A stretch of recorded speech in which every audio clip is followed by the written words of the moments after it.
Good evening, everyone. Welcome to Pacific Institute's webinar program, the Interfaith series, and how we get through in times of crisis. Our faith helps us in times of crisis. Tonight, we have our guest as Rabbi and author Naomi Levy, who's the founder of Nashuva, and also the author of Einstein and the Rabbi, Hope Will Find You.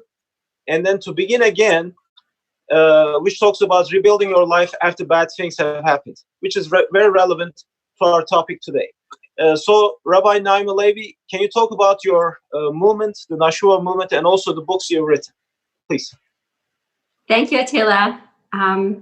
It's really an honor to be able to speak with you and all of you who are tuning in right now in this very challenging time. And I just want to say to everybody that I'm praying for all of us, that we'll all get through this together and that we'll all have cause to rejoice and to celebrate together as a world. And I think that one of the things we're learning from this pandemic is that we're all brothers and sisters. So yes. Shalom, salam, hello, peace to you. You know, one of the things when people go through crises, it's something that I've worked on my entire career as a rabbi, is when people go through a trauma, often there's a secondary trauma. The secondary trauma is nobody knows what I'm feeling. Nobody could understand what I'm going through. And I think with this coronavirus that's hit us all, the whole world, I think that it's leading to a sense of communal understanding. And although it's true that certainly we're not all enduring the same type of situation, some of us have lost family members. Some of us are desperately ill right now. Some of us have lost our job. Some of us are in economic hardship, and some of us are doing all right. We're healthy, and we're able to work from home or even go to a job. So we're not all experiencing the exact same situation, but I think as a world, we can all say we've been here together. And that in itself is the piece of a comfort. So for the last 30 years, I've been writing books about overcoming challenges and comfort. The first book I wrote was called To Begin Again. And it's a book all about finding our way back to life in the wake of a challenging time, a difficult time, a trauma, and what Judaism has to teach the world, universal truths about how we can heal. And the second book I wrote, actually, you didn't mention it, but it's called Talking to God. And it's a book of prayers that I wrote about how to get through life, how to rejoice in celebrations, and how to get through the hard days. And I thought I would just read to you a couple of prayers about the hard days. Be with me, God. I feel so lost. I can't seem to escape the dark cloud that is hanging over me today. Help me, God. Give me strength to combat despair and fear.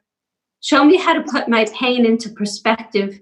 Teach me to have faith in the new day that is coming. Thank you, God, for today's blessings, for tomorrow's hope, and for your abiding love. Amen. And there is a prayer about panic, which I thought I would share because I think a lot of us are in some state of anxiety. When I panic, God, teach me patience. When I fear, teach me faith. When I doubt myself, teach me confidence. When I despair, teach me hope. When I lose perspective, show me the way. Back to love, back to life, back to you. Amen. And the book that I wrote is called Hope Will Find You. And again, it's a book about finding hope. But it's actually not about finding hope. It's about hope finding us. It's really, the whole book is about dealing with difficulties in life. And I think often we feel that my life will begin when this pandemic is over. My life will begin when I get that job. My life will begin when I find love. My life will begin when all these things happen. But the reality is, you know what? Your life is now. And for right now, this is the life we're in. And our role in this difficult time is to make space for the blessings to enter because they're here. To make space for our eyes to see the beauty that's here. To make space for the soul within us that can teach us that we already have the strength to endure more than we imagine. And what Hope Will Find You is all about is that often in life we think we have to grasp on for hope. We have to look for hope. We have to search for hope. But really, the art of healing in life is actually stopping long enough, which is what we're all being asked to do right now, and opening up wide enough to allow hope to find us. That hope is searching for us. That blessings are here for us. We say in the 23rd Psalm, we say, surely goodness and mercy will follow me, will pursue me, are looking for me all the days of my life. And I will dwell in God's house forever. So there's this sense in which that often when things go wrong, and we all know that things are desperately wrong right now, we become agitated, we become anxious, and we aren't the best healers for ourselves or for the people around us or for our society that we can be. But if we can learn to breathe a little and to calm ourselves a little and to open up our eyes, to open up our heart, to open up our soul, we'll see that hope is actually looking for us. And in the book that I wrote called Einstein and the Rabbi, it's a book about trauma. And it deals a lot with the Holocaust and the trauma the Jewish people have been through.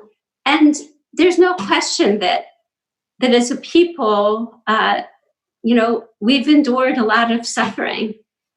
And there's certainly a lot that our tradition has to teach us, Jewish people, about not only how to survive, but how to thrive in the face of adversity.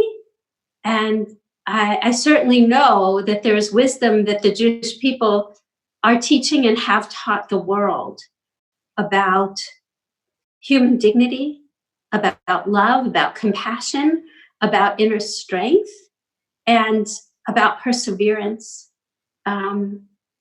So I'll tell you a little bit about Nashuva, and then I can talk to you about sort of Jewish wisdom about how to get through this very difficult time that we're all in. So Nashuva is a Jewish movement community that I founded here in Los Angeles. And the word Nashuva means we will return. And on one level, it's about bringing Jews back to Judaism who have either lost their faith or lost their way in Jewish learning, in Jewish community. And Nashuva also means we will return. We will come back from all the places that we've strayed from our essential strength, from our essential goodness, from our inner wisdom, and from God. We have a path back, and each one of us has to find that for ourselves. So coming into what Judaism can teach us about how to get through, not just how to get through this time, but how to really find blessings in these days. and to understand that there are lessons to be learned in even the most challenging time. And that has to be part of our journey, because we can spend these days sheltering in place, thinking only about anger or why God, or when is this going to end? Or we can wake up each day and say, what can I do today to make this world a better place? What can I do today to learn more, to grow more? I know that in your community, Ramadan is beginning tomorrow. And it's a series of days, and each day has a deep importance to you. In the Jewish community, we're also in a period of counting. It's every day is a counting from Passover, the liberation, the Exodus from Egypt, to Shavuot, a Jewish holiday celebrating the revelation of Torah at Mount Sinai. And every single day of these 7 weeks, it's 49 days of counting, and each day has work, inner spiritual work for us to do. And actually, the work for tonight and tomorrow is called Chesed Shebetiferet, finding an aspect of love within compassion. Understanding that compassion involves more than pity. Real compassion, deep compassion, involves love. And we need to look at how deeply compassionate are we? And can we see ourselves? Can we see ourselves in the eyes of another? Can we relate to what's going on across the world right now? So there's a lot that I can talk to you about techniques, for Jewish techniques that can help strengthen us right now. One of them is prayer. And having time for prayer, having time for meditation, having time for saying mantras to ourselves, verses that strengthen us. For me, one of them that really I say every day, we say it in Hebrew, Min hametza karatia anani b'merchavia. It comes from the book of Psalms, Psalm 18, verse 5. And it's, I called out to God from my place of constriction. God answered me with a great expanse. I called out to God from my narrowness, from my confinement, and God answered me with wide open spaces. Now, it doesn't mean that God's going to end the shelter in place. It means that when I pray, when I call out to God, I learn that there's wide open spaces even within this shelter. That there's expansive thinking, there's expansive vision, there's ways to connect. Another very important piece of the Jewish calendar, as is for your calendar as well, is a day of rest. And for us, we call it Shabbat, the Sabbath. And I find that the Sabbath is more important these days than I've ever experienced before.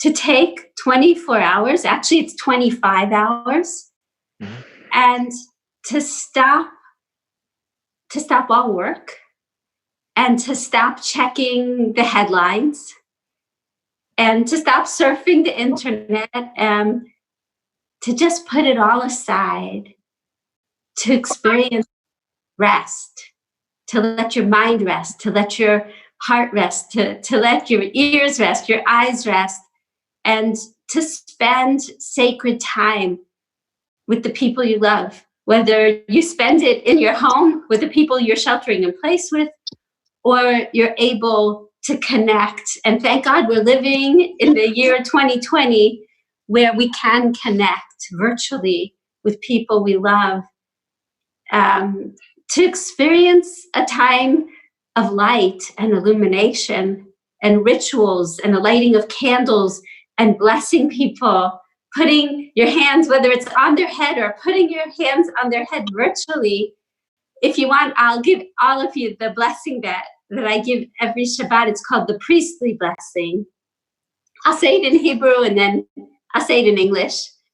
Yivarechecha Adonai v'yishmerecha, Ya'er Adonai panav elecha v'chuneka, Yisa Adonai panav elecha v'yasamlecha shalom. May God bless you and protect you. May God's very light be upon you and fill you with grace. And may God's very presence be with you and fill you with peace. Amen. This Rabbi Naomi, this is a great prayer, and I was going to go from the time, as you mentioned, the Jewish people have suffered a great deal during the Second World War and after the Holocaust. A lot of people asking this question, losing God, and then consequently losing hope. But your book saying that one will find hope, or the other way around, which is like hope will find you. And of course, if you mind me going a little bit personal with your book to begin again, I think you lost your father at the age of 15, a time when it's most critical age for everybody. How your faith and prayer helped you to begin again at a very tender age. How was that? Attila, as you mentioned, when I was 15, my father was murdered in a mugging in New York, in Brooklyn. And initially, my reaction was anger, very deep anger, because I couldn't understand how the God I believed in, the God I loved, would permit such a horrific thing to happen to such a beautiful man. And I walked around very angry for a long time. I felt abandoned by God. But then, after a few years, I started to see that maybe it was my understanding of God that had caused me to be so angry. I think for a long time, I believed that God was like Superman and that we are all like Lois Lane. And if we just would call out, then Superman would swoop down to save the good people and punish the bad people. And Attila, if that were only true, then the world would be a very different place than the world we live in. And unfortunately, I came to see that maybe God's job description is not evil prevention. Because if God's role in the world was preventing evil, then all any of us could say is that God ought to be fired. Because all you have to do is open up the news any day of the week and see all the innocent souls who are suffering and dying every day, every single day, not only during this pandemic, but every single day. And I started to see and to find for myself a faith that I believe is much deeper and much stronger than it ever was before. I wish I could tell you that prayer, that just calling out to God that everything is going to be fine. It doesn't work like that. But I do believe that we can pray for strength and receive the strength that we need to get through a difficult situation. And I also believe that maybe the question why is not the most helpful question right now or ever. Why, God? Because so far, God has never come down to explain it to anybody. Why? And I think for myself and for the people that I teach, I think there's a more important question, which is how. How can I lead the most beautiful life possible, even with questions that remain unanswered, which are many?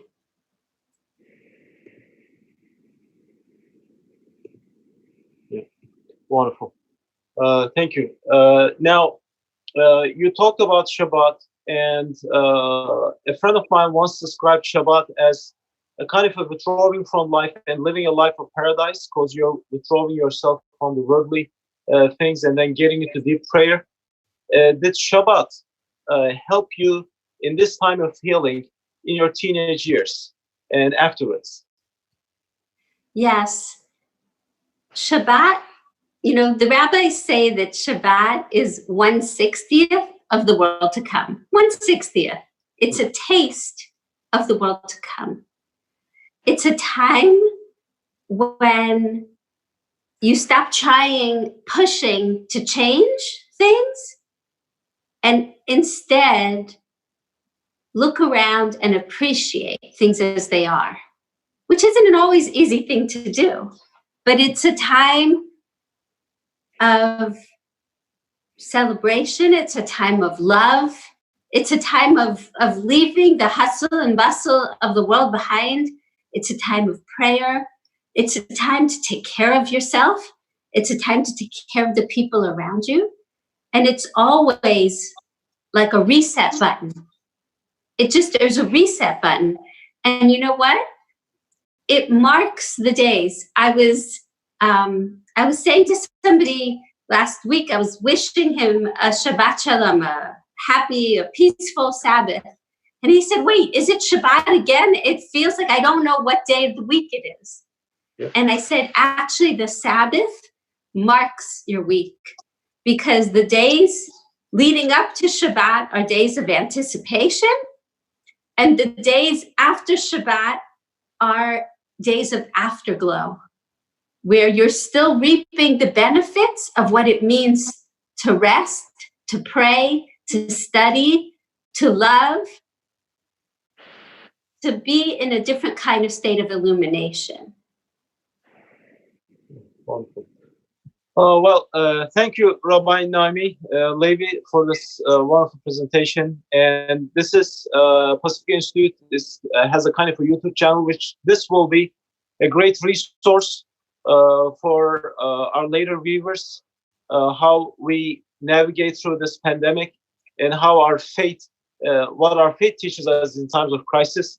And your work has been very relevant, author of 3 books, which is very relevant these days. So with this, we going through some holidays. We had the Passover, but I think you were able to celebrate it through Zoom or the social distancing. And then we had the Easter, and now tomorrow Ramadan is starting. So please wish us luck for the later days to come, and how I'll communicate with you later on how we can navigate through this times of hardships. But thank you again for being with us, and hope to see you later. Thank you.